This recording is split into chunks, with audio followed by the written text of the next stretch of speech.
ప్రపంచ మేధావి Albert Einstein brain వెనక ఉన్న నమ్మలేని నిజాలు ఇవే.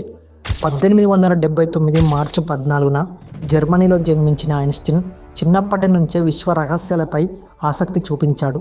ఫోటో ఎలక్ట్రిక్ ఎఫెక్ట్పై చేసిన అద్భుత పరిశోధనలకు గాను 1921లో నోబెల్ బహుమతిని అందుకున్నాడు. కానీ అసలు కథ అతని మరణం తర్వాత మొదలైంది.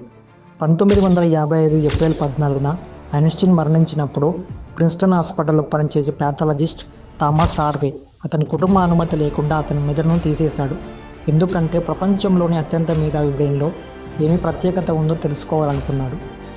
హార్వే ఆ మెదడును 240 ముక్కలుగా చేసి ప్రపంచవ్యాప్తంగా ఉన్న శాస్త్రవేత్తలకు పరిశోధన కోసం పంపించాడు. ఆ అధ్యయనాల్లో తెలిసింది ఏమిటంటే ఐన్స్టీన్ మెదడులో న్యూరాన్లకు సహాయపడే గ్లియల్ కణాలు ఎక్కువగా ఉన్నాయి. అతని పారియేటల్ లోబ్ సాధారణంగా మనుషుల కంటే పెద్దగా ఉంది. ఇది గణితం, స్పెషల్ రీజనింగ్కు సంబంధించిన భాగం. అయితే ఐన్స్టీన్ ప్రతిభ పూర్తిగా అతని బ్రెయిన్ నిర్మాణం వల్లేనా, లేక అతని ఆలోచన విధానమా? ఈ ప్రశ్నకు సమాధానం ఇప్పటి వరకు రహస్యంగానే ఉంది. ఈ విషయం మీలో ఎంతమందికి తెలుసో కామెంట్ చేయండి ఫ్రెండ్స్.